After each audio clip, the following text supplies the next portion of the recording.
free to do so, because I started recording just now. We have two different options for the way that our programming is working this year.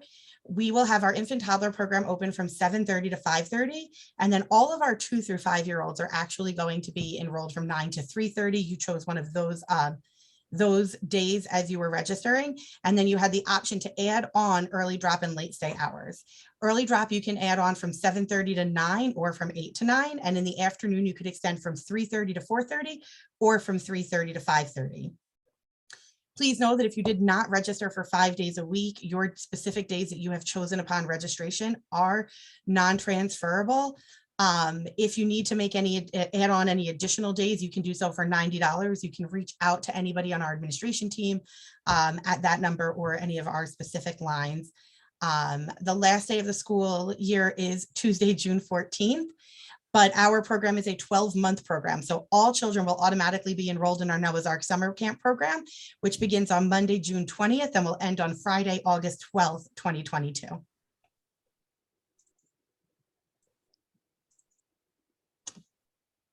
I'm going to take over for a little bit, okay, Dan? Yeah, that would be great.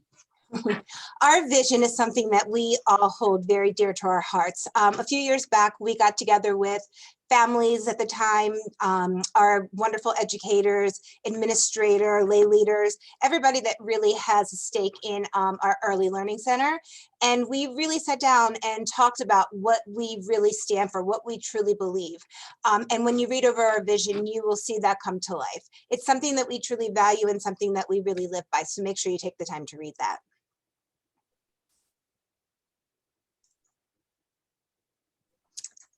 You go, Dan.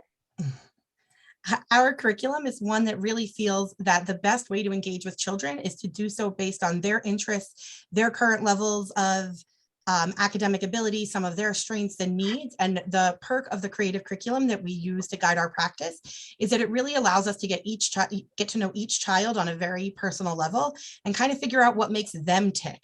So between providing them with structure, routine, and consistency, you know, we will find different ways to engage with them. It's very hands-on and interactive, and we ensure that we're kind of meeting each child where they are. We really believe that in the whole child approach, through these open-ended provocations that we're going to set the children up with, we address everything from our Jewish culture and values to all of the important important developmental milestones and learning areas that we'll cover as we go on through our PowerPoint. You can also read a much more in-depth version of all of this in our family guide that was sent out today as well. We really have an incredible group of educators, and we are certainly excited for you guys to get to know them like we do. We really view our educators as professionals, as lifelong learners. Throughout the year, they take additional credits to gain further knowledge on best practices and up-and-coming ways of teaching children, which leads to them providing the best experience for your children, knowing the most exciting ways to provoke that wonder and teach them how to problem solve. Our teachers are really, really good at getting to know your child and providing learning experiences that will excite those childs based on their interests and their needs. The dialogue, the relationships that they build with these children is what makes it such a special place and what makes our school be like your child's second home. We really do value the relationships that we have with our families. Not only do we build those deep relationships with the children where they truly learn to trust us, but we also believe in the value of the parents as the partners. And so fostering that connection between you and home is a huge part of what our educators do as well.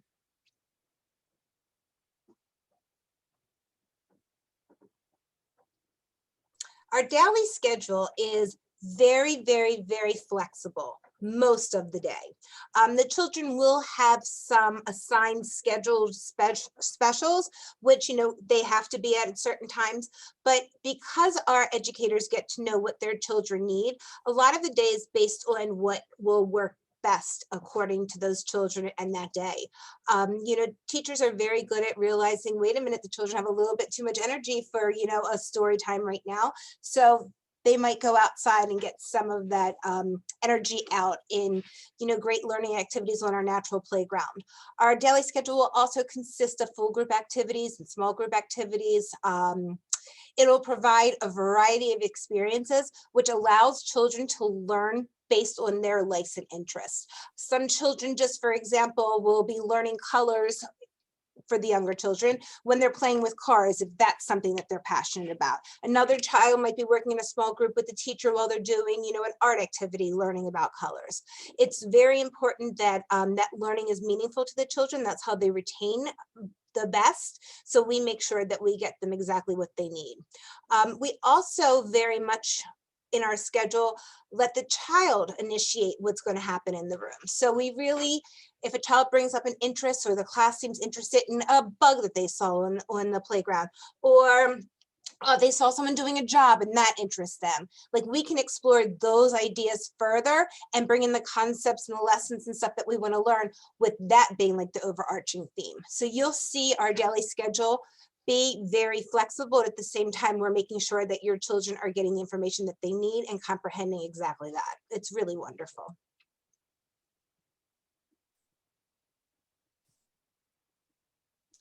So right before I tell you all about centers and how important that is in our schedule, I did want to mention that the chat is turned on. It will go directly to Mary Ida, and she will be able to gather all of the questions that you guys may have throughout our presentation, and we'll address all of those at the end in a quick Q&A. So while you're welcome to kind of hold on to them and send them to us in an email or give us a call later this week, if you think that there's something that's important and imperative to everybody on this call, please feel free to shoot those messages right over to Mary Ida. Center exploration is a really important part of our day. What many people think is considered free play, or like the kids are just hanging out in the dramatic play center, actually has so many important benefits for the children in their process while they're doing this. It encourages everything from social interaction with both their peers and adults. It helps increase many different skills, including self-regulation, language development, time management, and age-appropriate academics. It gives the kids a really great opportunity to be able to reinforce and experiment with some of the skills and the learning that they've been doing in class, as well as trying new things. And it really allows them to engage in their interests. And then I think the task that's really on the teachers, like Kim had mentioned, is how to find what it is that they're interested in with what they need developmentally, and how we compare those two things together. That's what's done during centers. So those small groups, working one-on-one, having a teacher really meet the child where they are, whether it's learning colors with trucks because that's what your child is really interested in, or exploring different math concepts in the construction center while they're building with different kinds of blocks. There's always some intentional moment on behalf of the teachers while they're doing these things with the students. These are just some of the different centers that you'll see regularly in all of our different classrooms. We have the construction area, the math center, literacy or writing, a library corner, the art center, dramatic play, cooking, which you don't necessarily see in the classroom as much as you'll really see it in our amazing kitchen. Science and discovery, nature investigation, a sensory area, and music and movement. The details about what some of the specific skills that the kids will be reinforcing while they're in these centers are listed here, which you will get in an email as well as in the handbook that was sent out just before this presentation. Our children move a lot, and we aim to go outside every single day. It doesn't matter if it's muddy, it doesn't matter if it's rainy, it doesn't matter if it's snowy. So know that your kids are coming home dirty. We aim to bring our classes outside each morning and afternoon. The fresh air is so good for them, and moving their bodies, exploring nature. And a lot of times, if the weather permits, we'll take that learning right outside, whether it's a story time activity or a block building, or picking things out of nature to bring back into the classroom to create with. We have the most amazing facility, which I'm hoping that most of you have seen by now. Our natural playground, the universal playground, the biblical playground. These are all areas that we are so fortunate to have right here on our campus. I feel like our children get to experience so much of life in a of nature in these different areas that we are just so fortunate to have. Everything from hiking trails to athletic fields, they even ride tricycles on our hockey rink. They really will get like the whole gross motor experience in every different dimension. It really is quite fabulous. Sensory exploration is really important for the children. It really helps increase their wonder, provoke curiosity, helps them learn to solve different problems in the world and to take different risks. We may consider that something that looks messy. I personally love fall and everything pumpkin. However, I hate putting my hands into a pumpkin. If I had had more experiences like these children, I may have liked it more come being my age now. But it really teaches them about the world around them and helps engage their interest so that they want to learn more. We really feel that that's one of the best ways to help children grow and thrive. So please be sure that when you are dressing your child, you are taking all of that into consideration.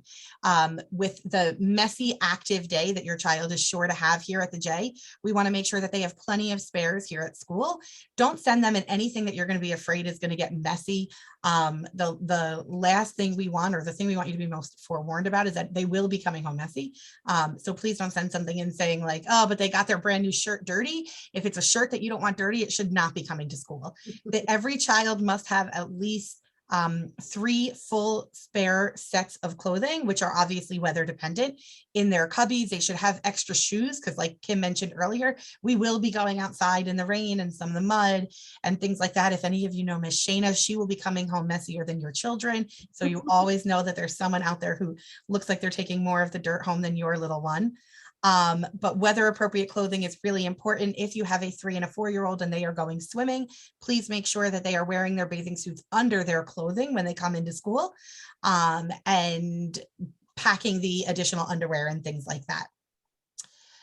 Absolutely everything that you send to school, from the mask on your child's face to the spare socks in their cubby, should be labeled. We are not going to be having a lost and found this year due to COVID. We don't want these like random things that we're finding throughout the building being sitting together and then having people digging through them and things like that. If it is specifically found in your classroom, the teachers have been really great about posting a picture on our parent portal, and asking if it may belong to you. But just to be safe, have everything labeled, and that way when anybody finds it in your room or around our campus, we can make sure it finds its way back to you as well. In the parent packet that you received this evening, there is a link to Mabel's Labels. If you are looking for a great way to be able to label your belongings, you can order your child personalized stickers down to the detail of what they're interested in, with like a little image on it and things like that. If you put in our school, our Parents Association will benefit from that, and that directly does benefit the children. So we appreciate your support in advance. So our food policy. We are a dairy school. We follow Jewish dairy regulations, which means that we are unable to have any kind of meat products in the school. So for a lot of parents, at first they go, oh my gosh, what am I going to send my kid? But we have a list of plenty of things you can send your kid in our handbook and lots of suggestions. And also, we have a cafe that started serving our children over the summer. The food is very good. I'm a very big fan of their mac and cheese and their pizza. And so every day you are responsible for providing lunch for your child. Or they can be purchased from Chef Dan, and we'll get that menu out to you later in the week when Chef Dan gets it to us. On Fridays, we serve juice and challah. It's served as part of our Kabbalah Shabbat celebration. But other than that, we are a juice-free school. We do have children in our program that are severely allergic to nuts. So we are very strict with our no nut policy. Not only can you not send in anything that does have nuts in it, but you cannot send in anything that's made on a plant or a line that also process peanut products. So you need to check the labels. If you're packing a lunch and you're pulling pretzels or goldfish or anything out of the original packaging and putting it in a Ziploc or in a Tupperware, you need to read that package to make sure that it is nut-free. If it says may contain traces of nuts or manufactured in a peanut nut factory, you may not send it. You also must label your child's food. A lot of parents We'll have labels or like address labels made up that say nut free, that they just stick on anything. Or you Actually get them from Mabel's Labels too. can get those from Mabel's Labels too. Or you can just with a Sharpie write no nuts, just so that we know that you did check the packaging. We unfortunately will not serve your child anything that is not labeled because we don't know if it came from a nut free facility. So we are very strict with that. You might see some food coming home and we will let you know it comes home with a little reminder that we are a nut-free policy. We have plenty of snacks here, so of course we'll never let your child go hungry. And again, we'll do the same thing if you send in a meat product. If you do send in like, and I'm shocked at how many kids love these, like the veggie nuggets or the tofu nuggets or the tofu hot dogs or something that looks like meat and it's not, you also should label that because we're going to assume it's the real thing. Fish is absolutely acceptable, along with all of these great ideas that you will find in your handbook. Everything from yogurt to bagel and cream cheese to eggs to tuna, all those kinds of things are fine. There's plenty that the children can eat. Just make sure you do follow our restrictions. Thank you. Thank you. The different educational goals that our classes are consistently working on include the different developmental milestones for children of all ages, social and emotional development, language and literacy, mathematical and logical thinking, scientific discovery, social studies, fine arts, music, Jewish culture, holidays, and values, and taking care of our bodies. You'll see these constantly reinforced through all of the documentation that's coming home, to the activities that your children are so excited to be telling you about at the end of the day. They're reinforced in the different specials that come to life every day for the children and in everything that they're doing in their classrooms. There's also much more on this written in the handbook. If you have any specific questions, please do not hesitate to reach out. As I mentioned, these are the different specials that we're going to be offering this year. For those of you who have been here for quite a while, it may look like it is a little bit pared down. But then again, if you were here last year as we were trying to recover from COVID and be very conscious of the classes and how many children were in each class and where and who was interacting, it also looks like a lot more than that. We are excited to be able to celebrate Havdalah together at this point based on where the world stands. It does look like this will likely be done socially distanced, either outdoors or maybe in a hallway by age level. So it won't necessarily be the entire school. If you have an older child and a younger child, it won't be together, but it will be just as meaningful and a really great way to start off the week. You know, being very intentional about marking time and looking forward to what lies ahead. We are also going to be having music and movement that will be done in the classroom with one class at a time. Healthy Choices, we're so excited to bring back. We had such a successful summer with Farm to Table, and Healthy Choices is for sure going to be able to keep going in the fall with everything that is growing in our garden on our natural playground, because it was a really successful garden this summer, thanks to Eden. Our Healthy Choices program starts with our 2-year-olds and it goes all the way up through our 5-year-olds. Laura will be teaching Healthy Choices this summer, and it will be this school year, sorry. So great to have her back. Healthy Choices goes over everything from the importance of what are germs and the importance of washing our hands, which is so prevalent in the world today and always. And all the way down to the different food groups and what they each do for our bodies and how we can get them. It's really exciting to see the children taking ownership over the garden and the healthy foods that grow there, because they're the ones that planted and watered and weeded. To be trying new recipes, parents are constantly telling us, my child won't eat at home, because here they have a system and they're, you know, it's almost like the best kind of peer pressure because they're motivated by other children doing it, and that it's not this abstract thought of we're eating apples because that's what mommy bought in the supermarket. It's we planted these seeds, we know how they grow, and now we can take part in that full cycle. So that's really exciting. We're also thrilled to be able to introduce everyone to Miss Shelley, who's going to be joining us. If you currently take fitness classes, she does teach many of the fitness classes for the JCC, and she's excited to be joining the preschool and teaching our children about the importance of moving their bodies this year. They will be going upstairs one class at a time to the blue gym. Everyone will be wearing their masks while they transition and up until they are running around, just because they've got plenty of space in the blue gym for one class at a time, and we want to make sure that they're not wearing their masks while they're participating in that physical activity. Our 3 and 4-year-olds will continue to swim. We want to make sure that they don't lose those great skills they gained at Noah's Ark last summer. They will have swim once a week for 45 minutes with our Red Cross certified swim instructors in the indoor pool.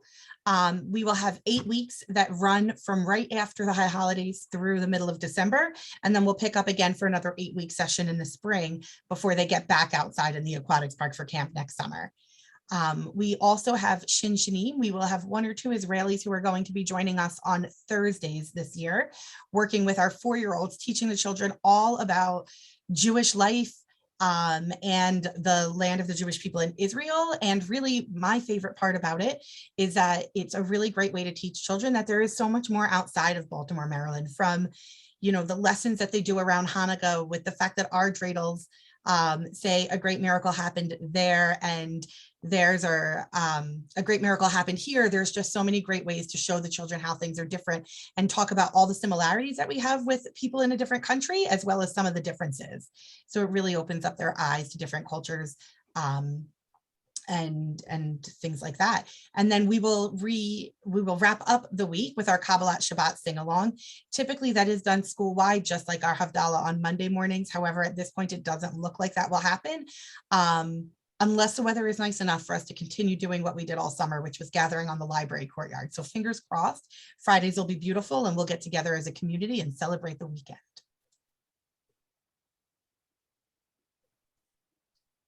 So when you join the J, which you all have, you get some wonderful advantages. I'm just going to go over a few with you. First of all, you will get to know our armed guards because they are very friendly and love children just as much as we do. And we have one stationed right at the entrance of the JCC to make sure that only people that are supposed to be here get into our building. We have incredible swim instructors, the Healthy Choice program you are going to fall in love with. And this list goes on and on. You can find most of these in our handbook. One of the ones I want to point out too, which I think is so great, especially for those of you who are, both working parents and your child's going to be with us for the majority of the day. We do offer like afternoon enrichment classes that you'll hear more about, so that they'll come from other departments, whether it's sports related or in years past, it's been karate. I don't know exactly what they're going to be offering this year, but they'll come grab your kids for an enrichment class, take them upstairs to that class, teach them that new skill, and then bring them back down. I just feel like this is such a wonderful thing for working families, because you don't want to spend a little bit of time that you have together, schlepping your kids to all of these extracurriculars, so they can actually get some of those done while they're with us at school. So make sure you take care of, make sure you look into that. Also, our kids will go on field trips, like we talked about, our amazing playgrounds.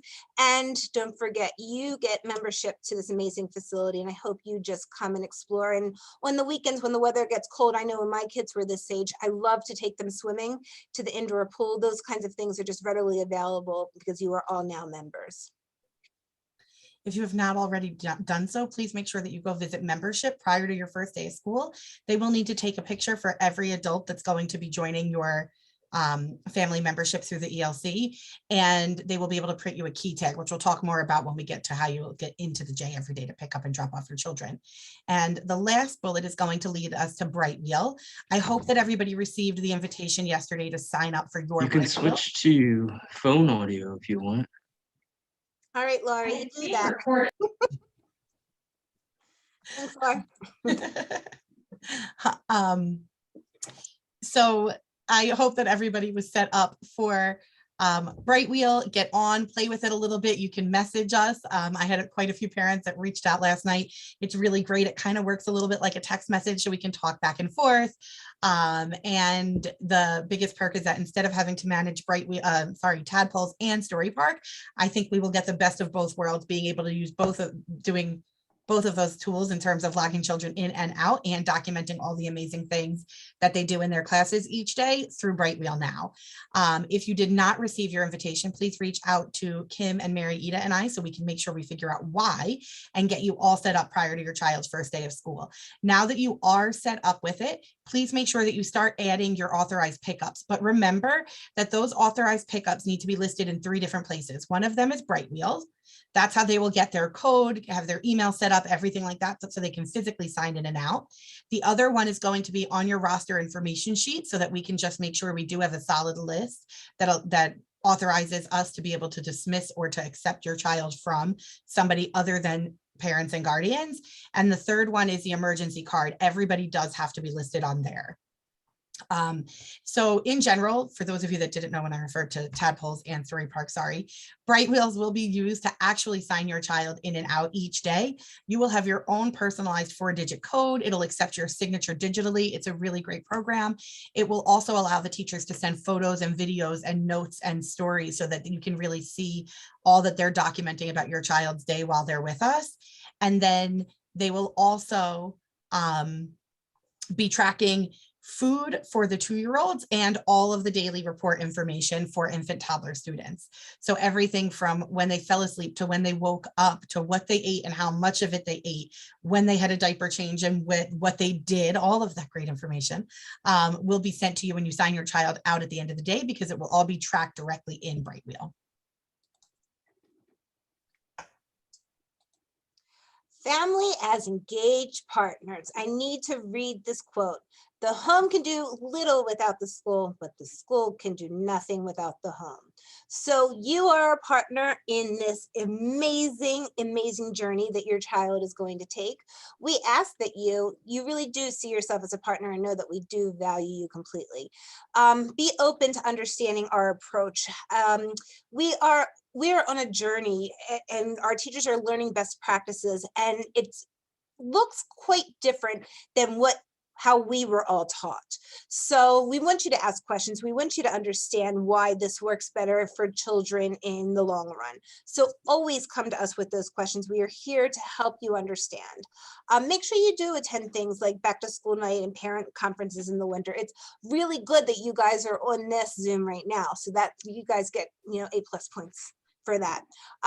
Checks, it should say Brightwheel Tadpoles is our old one, but as a former teacher, you are able to comment to these teachers' posts about the child's day. They will add pictures. They will really spend time trying to get you to understand exactly what happened that day. And that 2 seconds it takes you to write like, truly looks amazing, or so-and-so so happy, or just to offer that little bit of feedback means so much to that classroom teacher. So I really hope that you'll take the time at least once a week just to give them that little bit of encouragement to keep those those stories and that information coming. They're going to do it regardless, but I just know how good that felt, being in the classroom and having that parent say something about that they loved what they saw in that app. Be active participants in your child's classroom experiences. One of the best things that you can do as a parent is to review the stories at the end of the day in the pictures with your student. This will lead you to so many wonderful talking points. You can have your child tell you about the day just based on the pictures that the teacher posts. It'll really give you insight that you don't normally get unless you have these pictures to go along with the day. Kids come home and they either say, my day was fine, or nothing happened, or I didn't learn anything. Well, now you have a way to engage them in more conversation when you show them, these pictures and ask, what were you doing here? Or this looks interesting. Can you tell me more about it? Also, reach out to and create relationships with other people with your children's ages. It really is a time in your life that you will meet people that you share interests with. And I know that some of my friends that I made when my children started at the JCC are still close friends of mine now. It's just really important to have people that are going through the same journey, along that same milestone track as you are. So reach out to families and get to know them. Our Parents Association, we're hoping to revitalize it a little bit this year. There are so many of you who have been really active participants in our Parents Association in years past. Due to COVID, we were not able to meet much last year, but we definitely came together towards the end of the year to show the teachers how incredibly grateful everybody was for all of their hard work and sacrifices that they made. This year, while it doesn't look like we'll be able to gather in person, there will be plenty of opportunities, hopefully, for us to gather over Zoom. So we are actively looking for a board if you're up for a challenge. But we have a goal to have monthly PA meetings when it's safe to do so in person. They're really wonderful.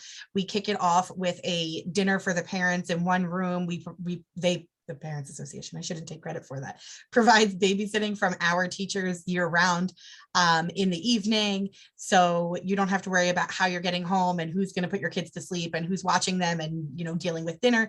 The kids will get pizza and veggies in one room. We will get to socialize in another room. And then as your stomachs get full, we have a lot of time to plan really wonderful events, not only for our families and the greater community, but also for the children in school.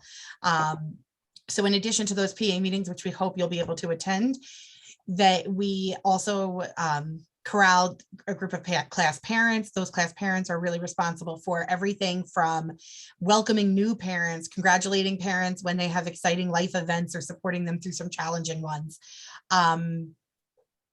You know, collecting money and dealing with the holiday gifts and the end of the year gifts for the teachers, and volunteering whenever they might need some support, whether it's on, you know, field trips or making something or getting messy in a class project or something like that. There's multiple opportunities for fundraising throughout the year. I mentioned Mabel's Labels already. We also try and do cards for our cause, our kids stuff, coupon books, Square One Art, and a dinner night out. So we need support on all of these committees planning these incredible events as well.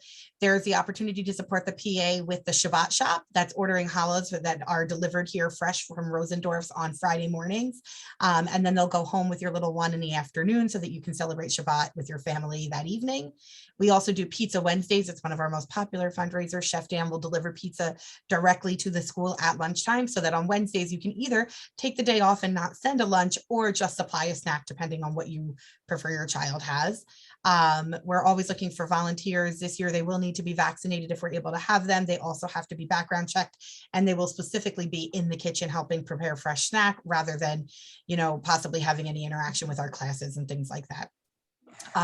We also look for volunteers to help us reshelve in the library and help us with Dreidel Shop, which is an incredible event that we do in November because Hanukkah is really early this year, that allows the children to really have autonomy and independence over the holiday gift giving process. And it allows them to not only pick out gifts and give them for the holidays, which is really kind of a nice twist for a little one, you know, when they're used to just the ones who are getting things. We have our big Scholastic Book Fair that we do in February, usually paired with a really great family engagement night. Fingers crossed we'll get to do that as well. And then teacher appreciation and obviously many more activities in addition to all of those great ones. So here we get down to the nitty gritty and what you guys need to send in with your children. If your child is in our infant toddler program, to be kept at school, you need diapers, minimum of 25. Diaper cream, you do need to make sure you have that basic care form filled out. And right here now I'm going to tell you that if your child develops a rash, you need a doctor's note for that diaper cream to be applied. We can apply diaper cream as a preventative measure, but whenever there is a rash and it's being used more as medication, it does require a note from the doctor. Make sure you send in plenty of wipes, sunscreen, hat. You can send in non-perishable food items to be kept here. 3 complete changes of clothes, extra bibs, burp cloths, extra crib sheets. And then to come in each day, you need bottles for each feeding. Those bottles need to be ready to go. They have to be, you know, if you're mixing formula, they need to be already mixed and shaken. Breast milk needs to be in the bottle. It cannot be in, you know, the breast milk bags or anything like that. Food for meals, we are not at liberty to cut up food for our infant toddlers. You need to send it already in the bite-sized pieces that you're comfortable with your child eating. Please feel free to send in like a lovey or something for your child to feel more comfortable with that can be kept in their crib. We're not bringing toys from home to share into the classroom for, you know, Dan, did I know? We don't put anything in the cribs. Okay, so let's say don't bring anything from home because we don't want them sharing. Sound good? Yes, if your toddler is in the emerging twos class and they sleep on a cot, or if they're in the toddler class and they start climbing out of a crib, either one is very possible. They can start bringing things like blankets, pillows, nap mats, which we'll talk about with the older children, and a lovey to sleep with. But in terms of a child who's physically in a crib, we're not putting anything in with them, including a wubbanub. So if they use a pacifier, they can use a passy in the crib. They cannot use the wubbanubs, the little rubber like Advent ones that are attached to a stuffed animal. Licensing considers those stuffed animals, so they can't have them in there. And what we'll do is on Monday morning, you'll send everything in fresh. We'll keep it at school for the week. And then on Friday, everything gets sent home. You need to launder everything before you send it back to us on Monday. And that takes us right into the preschool list. So if your child is in our preschool, to be kept at school, diapers and wipes if needed, if your child is not yet potty trained, sunscreen and bug spray. Again, you have to fill out that basic care form. Hat, a sweatshirt is a great thing to keep in the classrooms. The classrooms temperatures vary. And if your child, gets a little chill, they are more than welcome just to run to their cubby and put that sweatshirt on. Remember, 3 complete changes of clothes, making sure, and the teacher will remind you when the seasons change to update that kind of stuff. Multiple pair of spare underwear, especially for those that are potty training or newly trained. We have no problem helping you out when that time comes, and just making sure that we have lots of backup just in case those accidents happen. Bathing suit and towel when it's your swim day, and really, really, really consider keeping, an inexpensive pair of sneakers here. And then once the weather gets cold or rainy, we'll ask for those rain boots and, those snow boots to come in. Like, literally, these kids will go sledding in the winter with their class. Like, there's nothing more fun than those kinds of things. And it's only fun for the children that are properly clothed, and not the ones that don't come in with the needed material to stay dry on the snowy hills. For the preschool kids to come in each day, we need a backpack with your child's belongings. Don't forget that lunch needs to be dairy and nut free, and that anything that's in there needs to be labeled nut free if it's not in its original packaging. Please, please, please do not send drinks from home. We do not serve juice unless it is Fridays and we're serving it for the Shabbat celebration. And in every classroom, there's pitchers, child-sized pitchers and child-sized mini cups that the children are free to get themselves water whenever they're feeling thirsty. Licensing does not allow us to have sippy cups or water bottles because children will just be picking up each other's. But don't worry, your child will get water whenever they need it. And not only will they get it when they want it, we do serve milk and water at both snacks throughout the day and at lunch. At lunch, everybody served milk, but during both naps, your child is offered both milk and water. And your child can have water with lunch too. And again, we need lots of masks. These kids' masks get wet, they chew on them. So just keep sending them in. A lot of families over the summer sent in like a whole box of the disposable that they had there for spare, and used the reusables on a daily basis, but at least we had a bunch of disposables in case we needed them. Again, on Monday mornings, you'll sit in the clean stuff for the cots. The best thing, in my opinion, to send in is the all-in-one, which is like that sleep mat that rolls up. You can just like look on Amazon, and it's the pillow, the thing that lays actually on the cot, and it has a cover all attached, and it rolls like in a little sleeping bag and has a little handle. That's like one and done. But if you don't mind sending in like a little crib sheet and a blanket or a pillow, we can do that too. Nap items are again sent home on Fridays and need to be washed before they're sent home. Due to COVID, we're not allowing any toys to be brought to school, so they can bring like a comfort item if they need it for rest, but it will only come out of their cubby for rest time. And it is helpful if we can keep it here with the materials through Friday. So if it's something extra, if it is something that they need daily to sleep with at home and at school, just communicate that with the teacher, and we will do our best to make sure that comes home to you.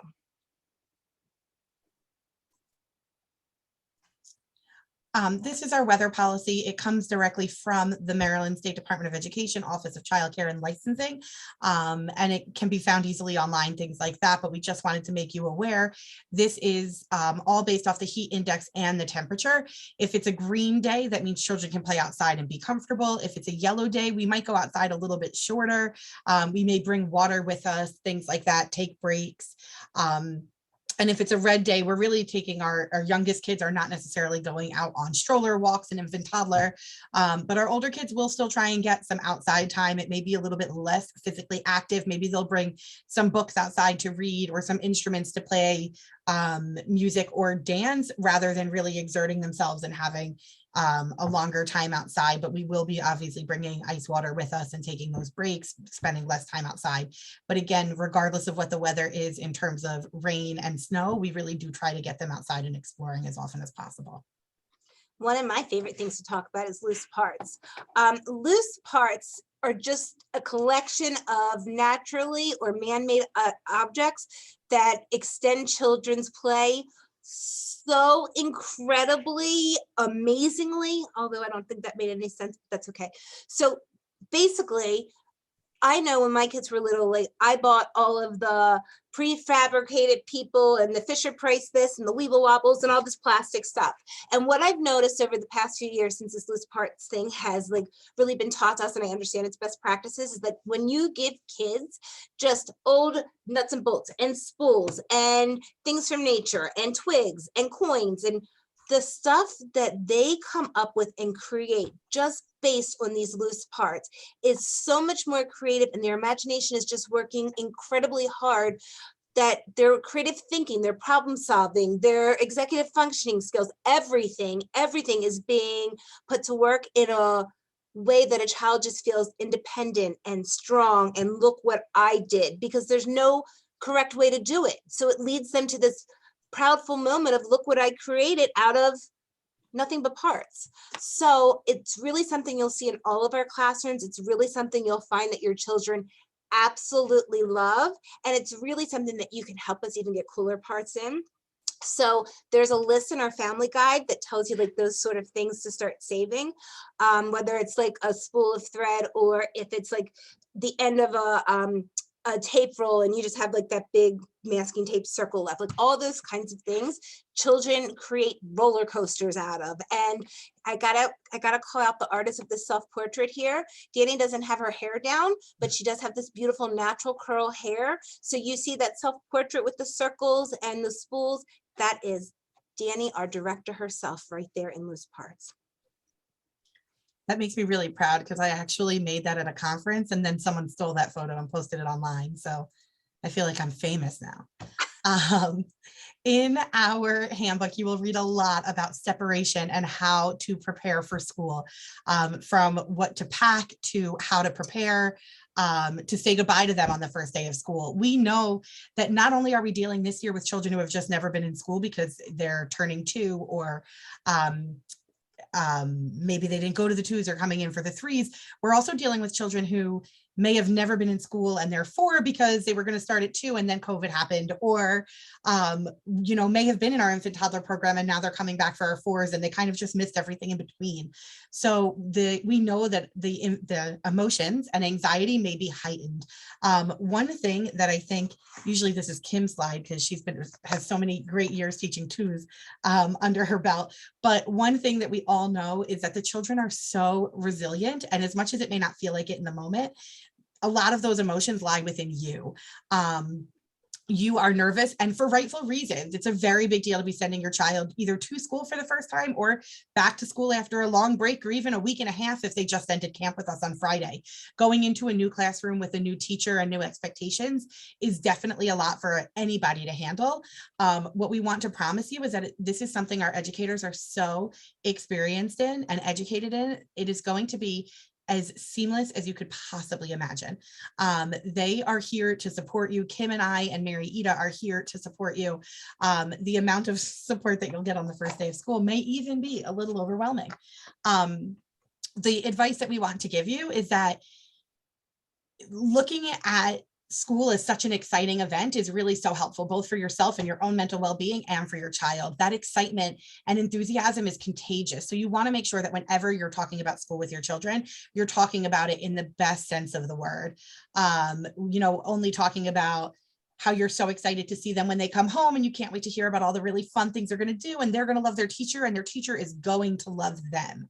When you're filling out the forms that are in the form packet that you received this evening, please note that there are 3 child profiles.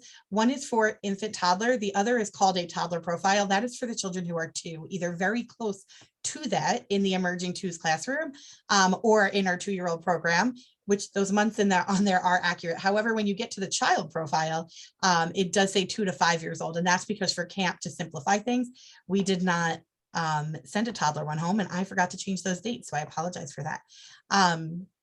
but you will sign up. It's under 2, and then over 2 in terms of those forms. The more information that you can put on those forms, the better the teachers will be able to get to know the children before they even walk in the door. And they will be able to talk to the kids about the different things that interest them and recognize when they're uncomfortable or sad or frustrated or mad, and the best ways to get them out of them. Because right now, nobody knows these kids better than you. And any insight you can provide the teachers with will be really helpful. If you have concerns about your individual child getting ready for the start of school, please don't hesitate to reach out. Between Kim and I, and actually Mary Ida was a teacher in her past life as well, we have years of experience and would love to support you through this process. I do want to just say a couple more things, Dan, if you don't mind. Of course. This slide is usually my slide. But one of the things that I do want everyone to know is that some of you will have screaming, crying children, and that is completely normal. Some of you who think your child will be fine will be the ones screaming and crying, and some of you who think that your kid will be screaming and crying will be completely fine. No matter what your child's reaction is on that first day of school, you're just going to remain positive and tell them that you're excited for them, that they're really going to love it, and that you love them, and you'll be back, and you're going to turn them over. The longer that you delay that separation, the worse it gets. It doesn't make it any easier for the child, and especially for you. I know as a mother of 3 who went through this program that it is heartbreaking to leave your child crying. But thanks to our bright wheels and to our wonderful administration, we promise you, if you leave us a crying child within an hour, you're going to see a picture of them, happy and playing with friends. They are literally going to be fine 10 minutes after you're gone. And if they're not, we're never going to let a child cry uncontrollably for that long. We will certainly reach out to you. So let those worries go. Also, another big tip is, it is a big deal when your baby goes off to school for the first time, but if you're talking to your mother or to your friend and you're saying things like, oh my God, I can't believe my baby's going to school, what the child is hearing is like that fear and anxiety in your voice. So you just want to turn those conversations around so that your child's in the background listening, because they always are, with you saying, I am so excited. I remember how much fun I had. The teachers are wonderful. Wait till they see the playground, and just be very conscious about how you're presenting it to the child. And we are here to support you. I promise you that we have clawed many of a child off a parent on the first, during that first week of school. And even with camp, it was a big transition for a lot of kids who hadn't been out of the house. We literally, had to unclaw fingers, take them off their children. And within a week, every child could not wait to come to camp. They were bouncing out of their car seat to get out of the car. So it is just for a short time that you will see those behaviors. It is heart-wrenching, but together as a community, we will get through it. Thank you for letting me share. No, thanks, Kim. I actually agree with all of that, obviously. However, I also want to say it is also typical for your child to do really great for the first couple of days and then maybe come back on Monday and suddenly be like, oh, I remember this place and you left me here for a long time. And again, totally normal. We will work through that. You said something, Michelle was actioning, and I thought of something I wanted to add. And hopefully you all know me well enough to know that that memory doesn't work like that. Oh, goodness. Well, routines. Routines are really great. And sometimes allowing the child to have ownership over the routine that they're going to do with you when they say goodbye is really helpful. One of the things that I learned immediately when I started here at the J after teaching in 2 schools prior to joining this team is like the tushy push. And so some people will do 2 hugs, a high five, a spin around, and then the kids physically push you out of the doorway. This year, you won't be able to enter the classroom, so you'll already kind of be in the hallway, but allowing them to do that really lets them know that they had, not only it's not you leaving them, it's them pushing you out.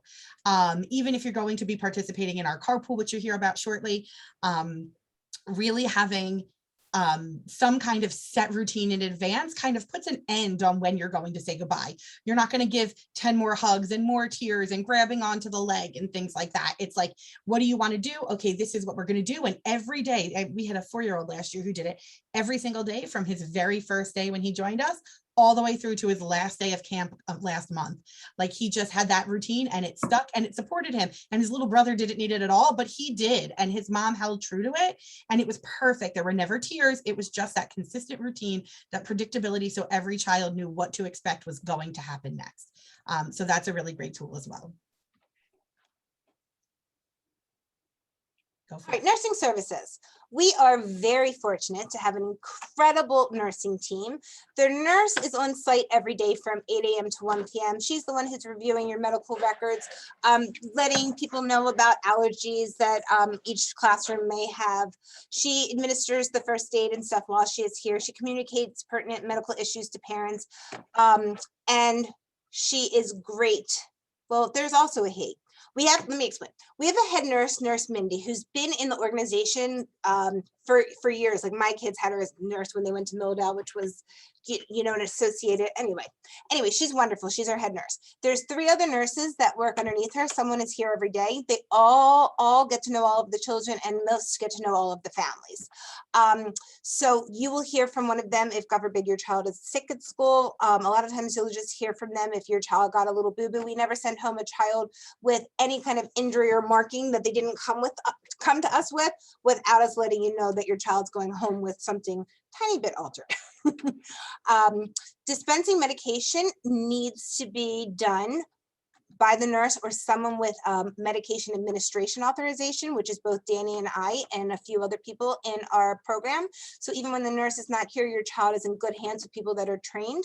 But what you guys need to realize is that we cannot even give a Tylenol without a doctor's order. And in the handbook, Dan, is it in the handbook? You will, the medical administration forms for No, them? but it's been in all the emails that I've sent up until tonight and including tonight.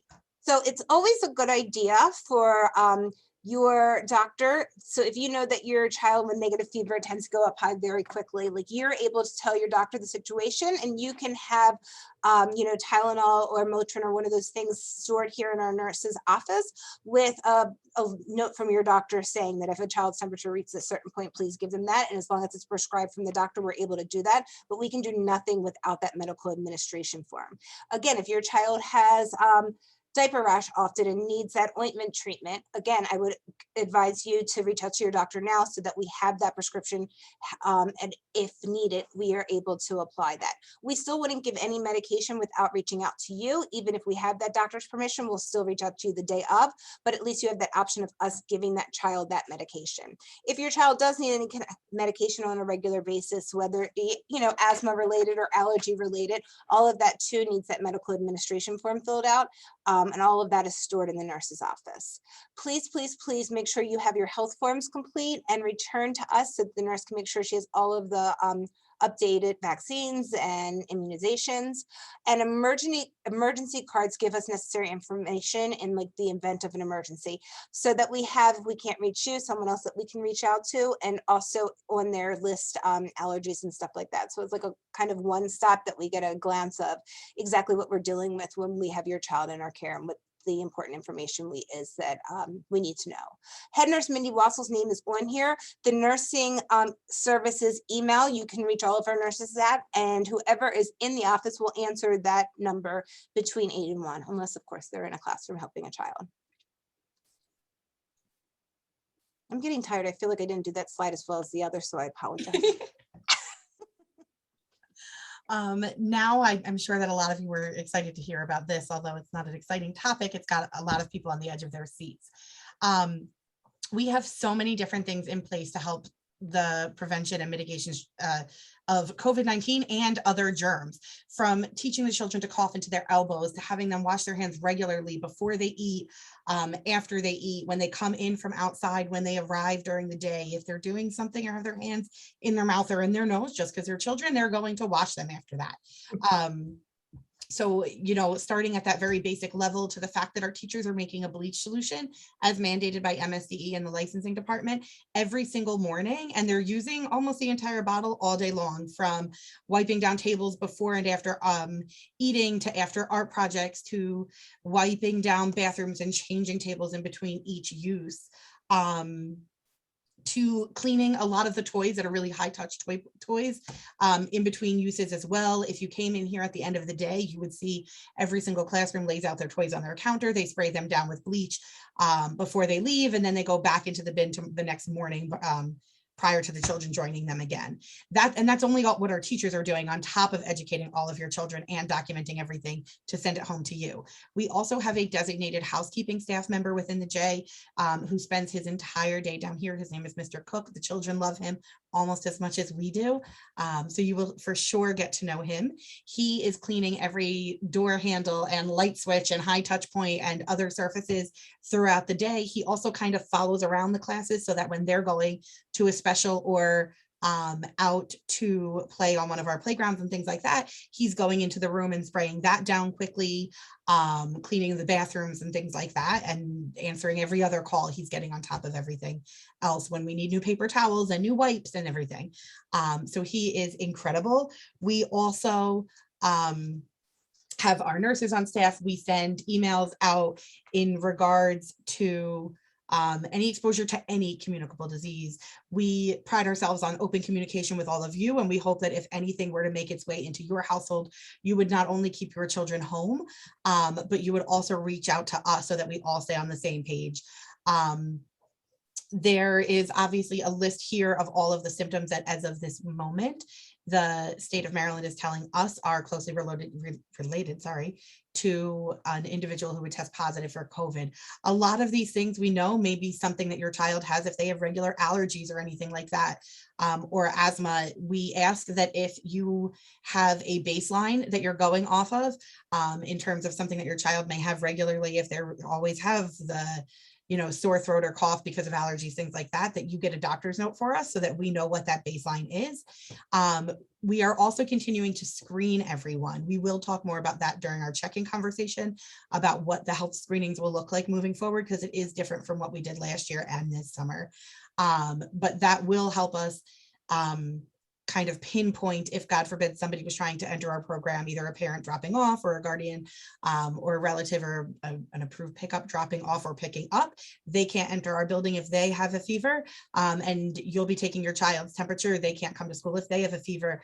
And in order for you to answer no or yes, rather to these questions, you will be testifying that they have not had any medication to minimize any of these symptoms. They haven't had these symptoms. They do not have a fever, and they are safe to come to school.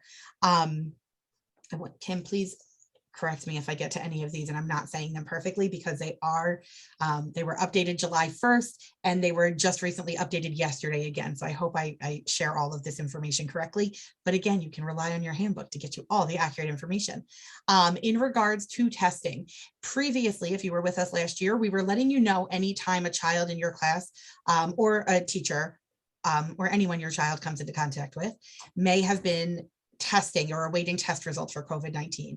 At this time, unless they have probable symptoms that we really feel like is going to be testing positive, or they test positive or have had exposure, we will not be emailing every single time that something like that happens. We really felt like we put a lot of fear in the parents for things that most of the time was out of an abundance of caution. So you will, moving forward, you will only be getting notification if someone tests positive or is exposed to someone who we believe tested positive or know tested positive to COVID-19. To make you feel a little bit more comfortable, I am excited to share that we have decided to mandate vaccines for all of our staff beginning this fall. And because of where the state of the world is right now, we will continue wearing all of our masks indoors.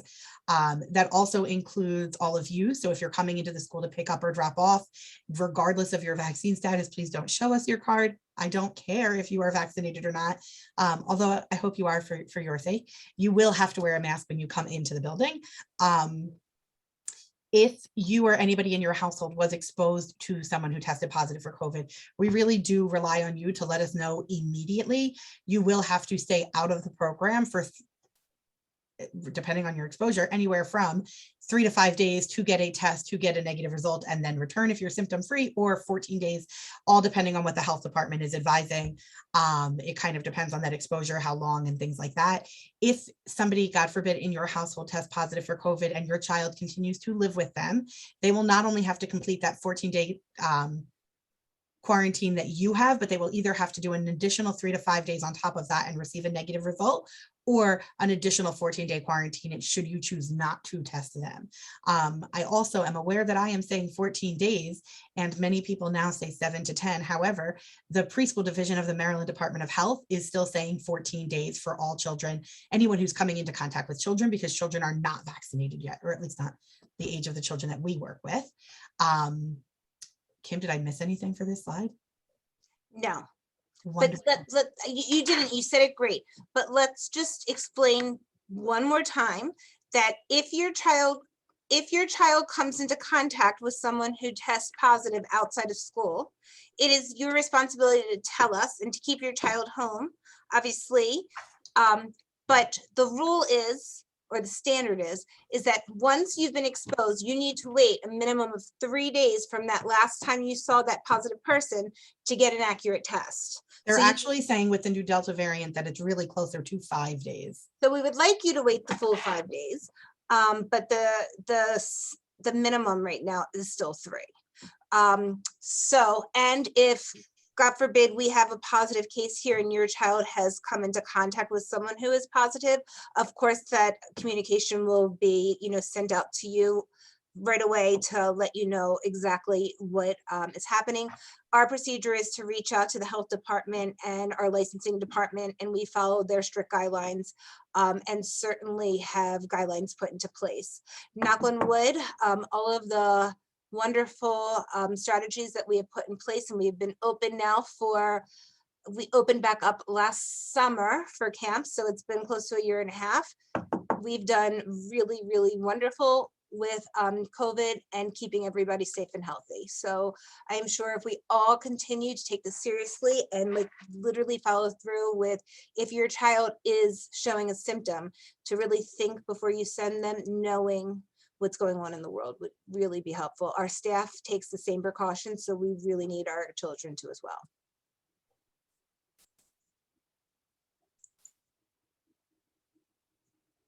This is just more about the CDC guidelines and COVID symptoms. Again, you'll read over this. If your child is showing, symptoms of other sicknesses are still out there, although it seems like we all forgot them during COVID. And the weirdest thing is that no one got sick that first, when we were in school last year, because it was like winter came and nobody even had colds, just because we were all being so safe with the COVID procedures. But those other things are still out there, and we do need children to stay home with skin rash, evidence of a lice infestation, the regular things that happen in preschool still tend to happen. If your child's severely coughing, if you have pinworm or ringworm, nasal discharge. When your child is not able to wear a mask, or their nasal discharge is so, green and gooky, please keep them home. We need everyone to wear a mask, and that makes it really impossible for a child to wear a mask. Of course, flu, RSV, Coxsackie, all of those things are things that you need to keep your child out of school for. Strep throat. And our policy is that you really must be completely symptom-free for a 24-hour period without the aid of medication.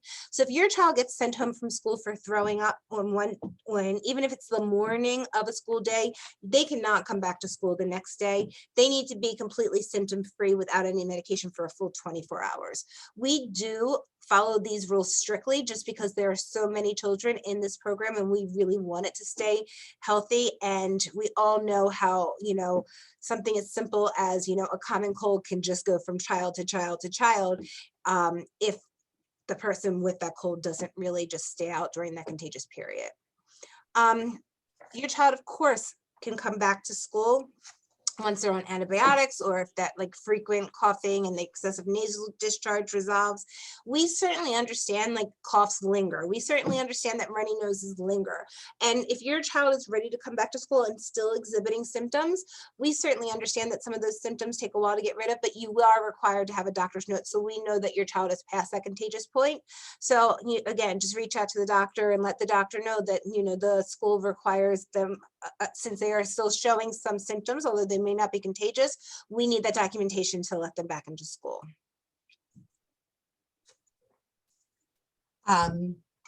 Just so you know, we are revamping a little bit from what we were doing prior to COVID to what we did this summer, and granting ELC access will look a little bit different for this coming school year.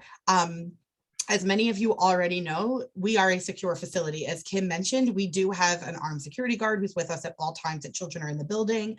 And all access points are heavily secure in terms of even getting back in from playgrounds. Like, you need a staff badge in order to access. Getting in from the main part of the JCC, you either need a staff, not just a staff badge, but a staff badge with granted access to the ELC, or to buzz in and speak with our security guard. And that's all after you get through the armed guard who's at the front desk with membership personnel up in the main lobby of the J. So we really do take safety and security as an incredibly high priority for all of our families and our staff and the children in our care. In order to have access to the preschool, you do need to have your membership card. Prior to your first day of school, please make sure that you head upstairs into the membership actually, you don't have to go to the membership office. You can now do it at the front desk. Your membership, your preschool application could not get processed unless we had your complimentary membership application on file. So you and your immediate family are already in the system as members. We do need a photo, and you need to have your badge to scan in order to let you into the building still.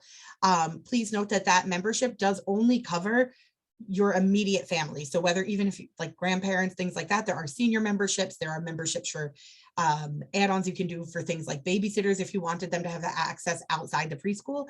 But in terms of access to everywhere in the JCC, it is only for your immediate family. So once you get your picture taken and you have your membership card, you'll be able to access the ELC by scanning your barcode key fob that you will have in the vestibule prior to entering the preschool. In addition to that, you will get a different color J holographic sticker. It's how we monitor who is entering the preschool, because just because you're a member doesn't mean that you necessarily have a reason to be within our secure facility. So we change that sticker every year as you start coming in and we know your child, and you, security, will be able to give you that sticker. Now, for the people that you are authorizing to pick up or drop off your children, if they have their own membership and you give us permission, we are happy to give them that access sticker so they can easily access the ELC as well. If you are authorizing an additional pickup or drop off person who is not a member, they need to do an additional step. Not when they go into the lobby of the JCC, they will have to fill out a form asking for their name, their relationship to, you know, an ELC student, things like that, some basic information, and they will have their picture taken. If they need access that same day, the front office, the membership desk will be able to give them a sticker that kind of looks like that printout of their license, so that we know that they've been scanned up front. At that time, they will walk or drive back around to the preschool and they can enter with that sticker. If they are doing it proactively, like we are asking all of our parents to do, they will be able to get their picture taken, and then they will print something that looks very similar to your J badge on your keychain. However, it will specifically say Stoller Early Learning Center instead of JCC of Greater Baltimore. It will have a barcode. They will get the same sticker, so we know it's valid this year, and then they can scan in the future in the preschool. Again, that will not give them access to the Shapiro Aquatics Park or the fitness center or the main lobby of the JCC. One of the main reasons that we do really require that they go upstairs to the main lobby of the J and not just down here, and we don't like just look at your emergency card, is because there's a program called Easy Lobby that they have access to through membership. That is why everyone who goes to get a card, whether it's an access card or your membership card, needs to have photo ID on you, because you will be able to scan your photo ID. They will be able to scan your photo ID through the system, and it just lets us ensure that nobody is somebody that we wouldn't want within a preschool. Nobody has any record. You know, there's no child abuse on file, anything like that. So we really need to make sure that anyone who has access to the preschool has that clean, that clean approval to be able to be down here. If they go up to get that and the membership is not, somebody from membership is not able to print them a card immediately, to give them a card, give you your membership card immediately, they can bring it down here so that you can get it from the front desk. In terms of the access cards, those will be all delivered to the preschool, because prior to us giving them out to the people, to the person, we need to make sure that they are listed in all the right places, including your Bright Wheels account, that roster information sheet and authorized pickup person, and your emergency card. So we will be going through all those cards before they are given to security to give them out upon arrival. Once they are given to security, if you prefer to pick them up rather than that authorized person, you're able to do that for them as well. There's a lot more on this in the handbook. If you read through it and you have questions, please shoot them over in the chat. That way we're able to answer them for everyone. If it's something personal, again, you can certainly just reach out through a phone call or email later this week. So checking in on Bright Wheel is new to all of us, but I gotta tell you, I've been playing with the app ever since we decided on getting it for our school, and it is super easy. It actually allows you to scan to check in your child. So at carpool, or whether you're coming into the door, there will actually be a barcode. So you'll open up the app on your phone. It'll take you to a place where you check in your child, and it gives you the opportunity to literally just put that barcode in the view of the app. And the next thing you know, your child is checked in. It takes you to a screen that then asks you I think it's for health-related questions, COVID-related questions. You are agreeing to these questions. They're questions as simple as, my child's temperature was not above 100.3. My child's not showing these symptoms. And then once you answer those questions, your child is good to go and checked in for the day. You do need to know that if you do not answer those questions, or you're avoiding those questions, or you don't want to answer those questions, that the administration does get alerted that the person was checked in without completing the health survey, and we get immediately notified and we'll be calling you, because if you're unable to answer those questions with all check marks, your child should not be at school. So just think about that before you even bring them. If in doubt, keep them out. Oh, I just came up with that. That was good. Only for the health and safety of everybody, please. We talked about making sure that your approved pickups will also be listed on Bright Wheel. It's really going to be a nice, easy way to do things. If someone has an issue with their phone and they're not able to scan, everybody does get a 4-digit number. And also what's great about this and different from ours is that you guys get to select your own 4-digit number. So like when I set up my account, you know, it randomly will give you a 4-digit number, but I changed mine to my 4-digit that I use on everything else. So that was easy for me to remember. And if it is taken by somebody else, it'll tell you right then and there, and then you get to pick your own another one. So it's not us giving them out or trying to use the last 4 digits of your cell phone number like we've had to do in the past. Did I touch base on everything? Also, it is very important that you do use, if you are using a code, your own code. In the past, like, you know, mom has the last 4 digits of her cell phone number, and if dad came to pick up, he would give that, or if grandma would come to pick up the same, she would give that. That's not okay. Our license requires us to know exactly who picked up and when, and that is why everybody has their own code, because our system will tell us that, you know, dad picked up at 3:27 on, you know, September 21st, and that is important for us to have that kind of information. So please make sure that you all are using your very own code or your very own phone when you're checking your child in or out.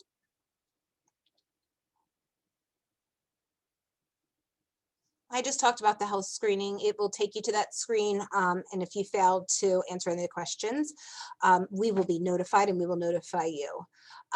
Okay, so this is what it's going to look like. In the morning, our main day, I should say, is from 9 until 3:30. All of you had the option. Let me start over. Infant toddler program runs from 7:30 to 5:30 every day. So you have the flexibility of using any of those times in there.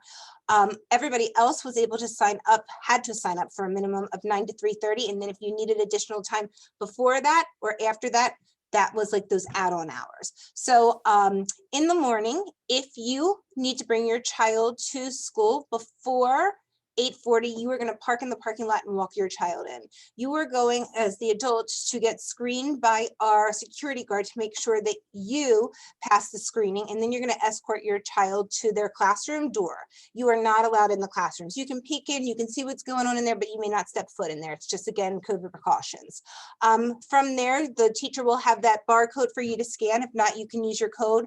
You'll answer those questions, and then you'll do a quick goodbye, give your child that hug, kiss, high five, whatever it is you determine, let them push you out the door, and you are on your way. If you decide to do carpool, our carpool will begin at, Dan, what time does carpool begin? 8:45. And it runs to 9:10, right? 9:05, hopefully, fingers crossed. Please know that if we do go over in the beginning, we have it pretty much down to a science. The biggest change is that we're going to be doing the check-ins over Bright Wheel. So please be patient. We promise we'll get down to 9:05. And when we finish, we will be back in the building. So please don't think that like, if on the first day we're not in until 9:10 or 9:15, that means the next day it would be a good idea to show up at 9:15. Hopefully by that point, we'll be back in the building as we get more efficient and fast. Right. Also, before I go on with the carpool, I do want to note that parents are not allowed in our building longer than 15 minutes in total for a full day. So even on that first day, you cannot hang around to like peek through the windows and at the door when you think your child's not looking, simply because that is state mandated right now by the early childhood education license. So you are dropping and you are going. And that's basically everything that is on this slide. I also need to tell you that only one family member can walk your child in. Of course, if you have other children that the child is more than happy to join you, but mom and dad or grandma and dad or whoever it is, it's only one adult, again, just to limit, people's exposure. So morning carpool will start at 8:45. If you drive into the main entrance of the JCC and you go all the way up until you're about to hit the main circle and hang your last left, it'll take you to a fence that blocks in our natural playground. You're gonna follow that along, there's 2 lanes, and it takes you up to our circle, which will start carpool. When carpool starts, one of us, the administration team, will come up to your car, you'll scan the barcode, and it'll walk you through the health screening, and then either an assistant from your child's classroom or a floater from their age group will take your child out of the car and walk them directly into their classroom. The teacher will be there to greet them and help them unpack their belongings and get engaged in whatever center they're most interested in. Please make sure that you are pulling up as far as possible, and please, please, please make sure you do not get out of the car until one of us approaches you, because what we'll do is we'll get a bunch of children outside of their car into the building, and then we will pull up the next set of cars. And we really do have it down to a science, but if parents start getting out before we approach you, you might not be in that chunk of people that we are taking out of the car, and therefore we're telling you to get back in and pull up. So just wait for your cue. Please, please remember that masks must be worn if we're approaching the car. If we're in 6 feet, 6 feet distance, that's fine at carpool, but in morning carpool, when we're actually taking the children from you, you do need to have that mask, because you literally are taking your children, out of their seats and handing them over to us. Did I get everything? I think so. I think so. Do you want me to continue? You got afternoon. I got it. Afternoon carpool for our 3:30 dismissal will go from 3:20 to 3:40. Please note, I think the one thing that was missed in that last slide is if you have an infant and toddler child, it is going to be easiest for you to be able to walk into the building. However, when we are actively doing carpool and a few minutes before and after as we prepare for it, you are not able to enter the building. So you want to make sure that if you're coming into the building with any age child, you are doing so prior to 8:40 in the morning.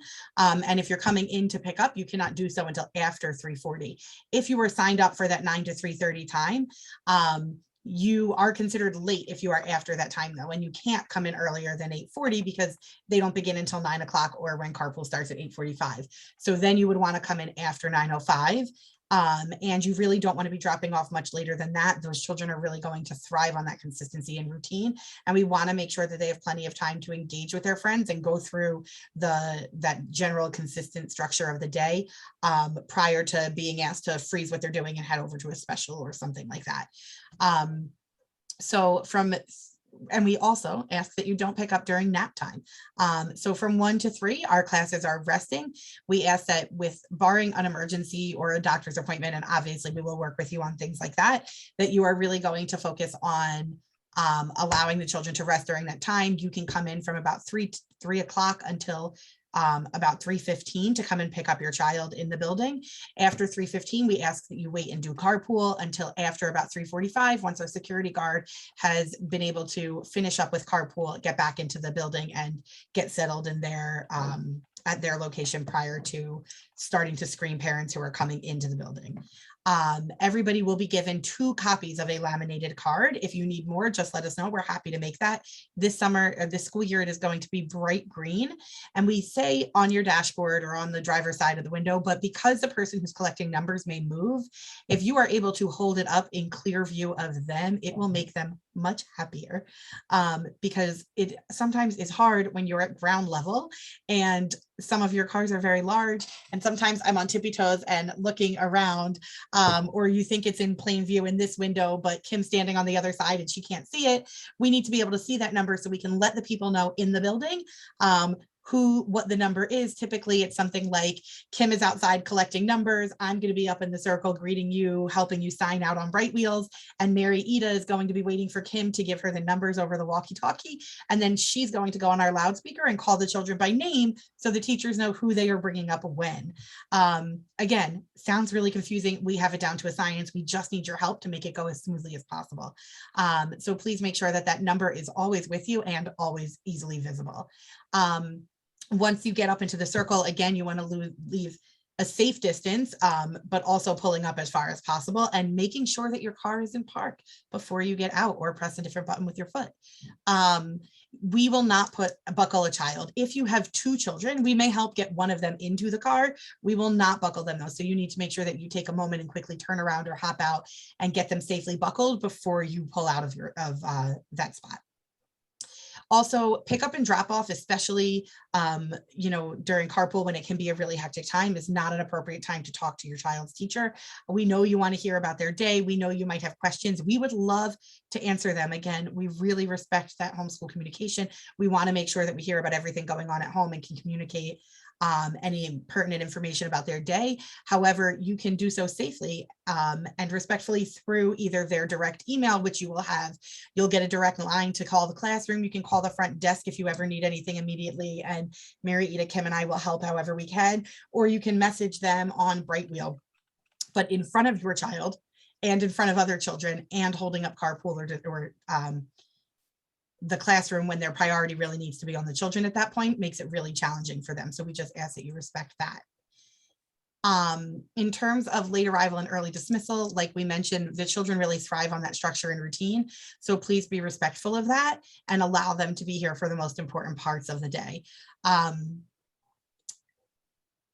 That we talked all about how when you're not able to enter the buildings due to carpool, and allowing the children to finish their rest time from 1 to 3. If your child is unable to arrive prior to 11:45, please don't bring them in that day. We know that doctor's appointments can happen and sometimes it's not the most opportune times. However, by 11:45, they're starting to wrap up their morning. They're going to start getting ready for lunch. Lunch leads into a little quiet activity, story time, read aloud kind of thing. And then they're getting on their cots. For a child who's used to coming in and exploring in centers and participating in all these really hands-on engaging activities, and then going to specials and then having morning meeting, they have all this, free choice time where they're able to exert their independence and autonomy. And then they're being told, oh no, come eat, now lay down, it's time for rest, when maybe they slept in at home and now they're not going to be ready for rest. It really throws their day off and in turn can have a negative impact on the class as well. So we really ask that you try to mind that 11:45 time, and really the earlier and the more consistent, the better. If you know that you are coming late or you are sending somebody unexpected to pick up your child, please be sure to have that open communication and to let your child's teacher know, or to let us know. For a child who knows that they always hear their name on the wall, on the overhead system, because they always leave at carpool and suddenly they haven't left, now they're going to start getting worried about you. They're going to get confused. They're going to get sad. And we would just like to give them as much preparation and notice as we can. So we need you to be able to tell us when that's happening. If you are late from whatever time that is that you registered until, there is a $2 a minute late fee per family. If this becomes a frequent occurrence, then the JCC and the ELC do reserve the right to raise that fee. For your family, it is really important to know that we keep our ratios in check based on the time that everybody is signed up for. So every time that you go over that, we are either keeping teachers and staff here past 5:30 when we close, or we may risk putting a classroom out of ratio. And last but not least, I know Kim mentioned how great these classes are. This is J Kids Baltimore. They do all of the enrichment programming from tennis lessons to dance. If you had already registered prior to that snow in the summer dance class, you may have enjoyed a really great like sneak peek freebie class for some of the dance and theater programs that they're going to be offering this fall. There's things from soccer shots and sometimes basketball to karate and different activities. So just keep an eye out. We'll include as much as we can in our newsletters, but you can also check it out at jcc.org /jkids to learn about the different opportunities your child could have while they're here at the J.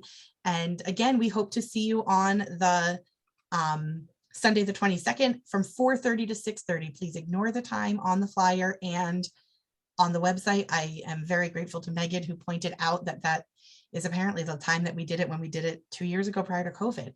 So we look forward to seeing you for pizza dinner from 4:30 to 6:30. Don't forget to RSVP. And I have answered as many questions as I could that came in directly to me. But Mary Ida, did you have any other questions that came in?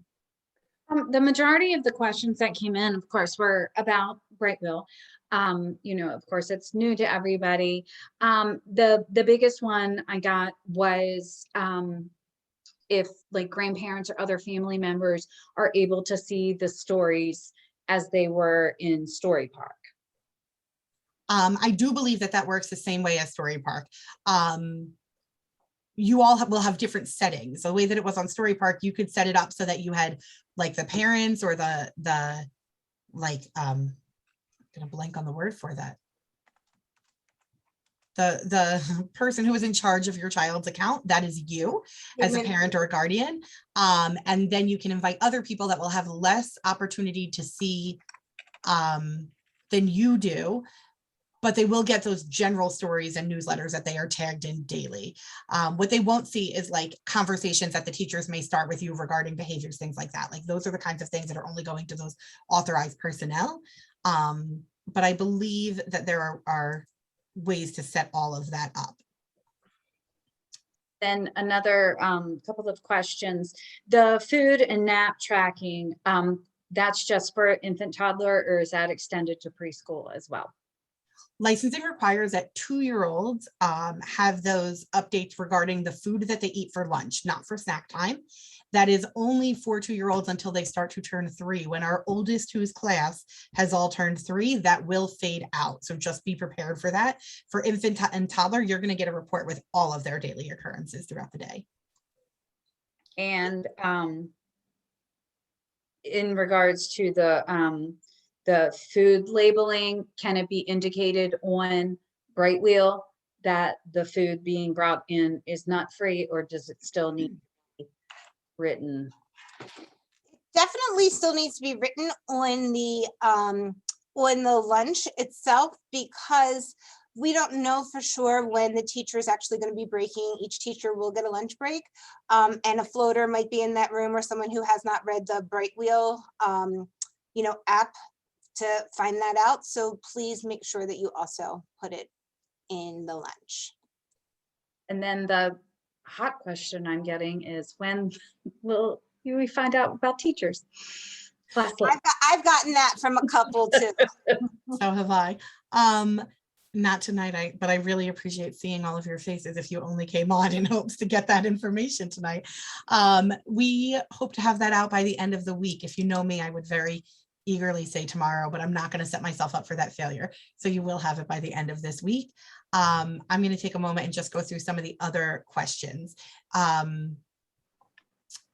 Next week, when your teachers reach out about introducing themselves on Monday or Tuesday and getting to know you, they will have the information regarding where you're dropping off if you have, if you're joining before carpool.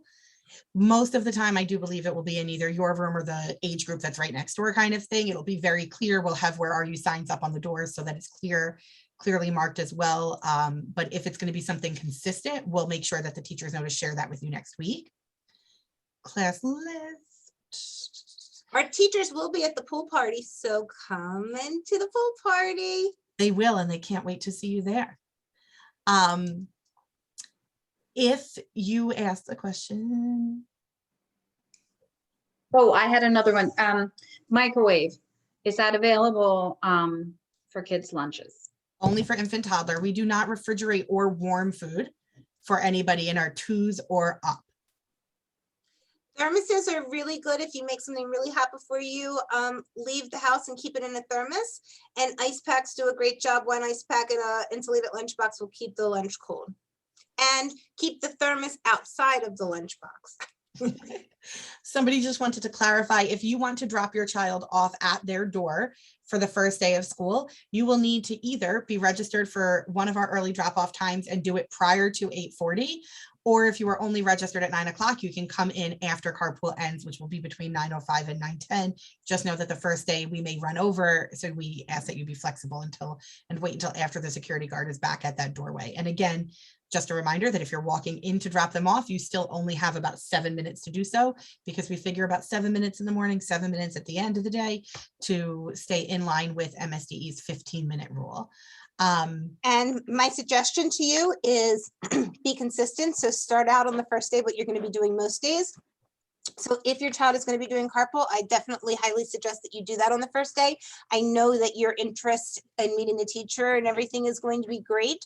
So why don't you just, come to the pool party, or wait until your child is comfortable and they won't mind that, difference in their schedule, 2 weeks in, to walk them in. You really do want to, set them up for success. And if you're doing anything different the first day from the second or third day, it could cause the transition to be more difficult. Just a thought. Absolutely.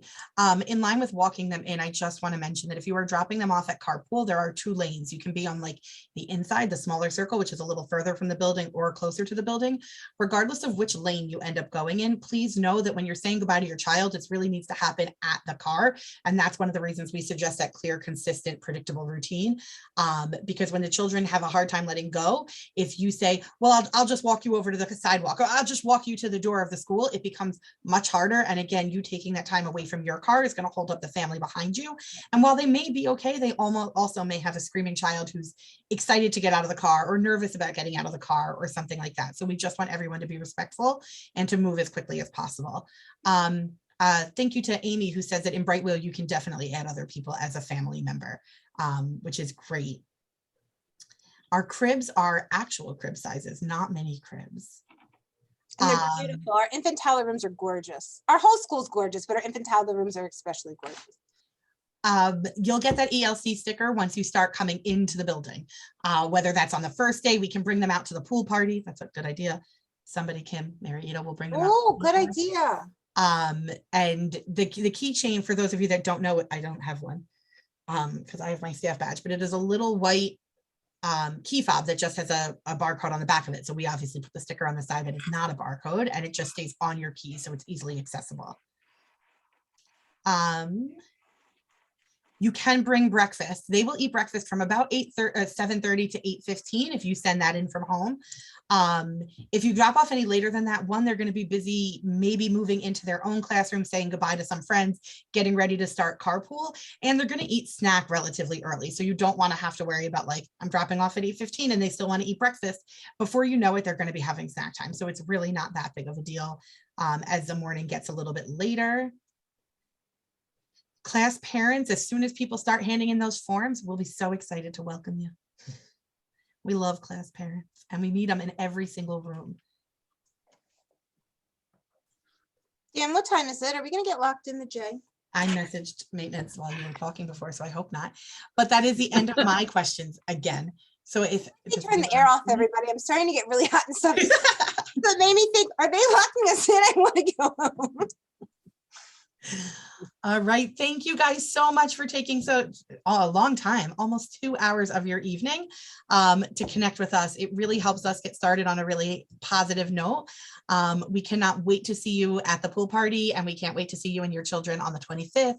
If you are away those first couple of days, I have heard from a handful of parents. Please let us know when you're starting, just so we know when to expect you and your children to join us. We can't wait to have you, and we'll see you soon. Have a great night. Thank you, everybody. Bye. Bye. Thank you. You are welcome. We are excited.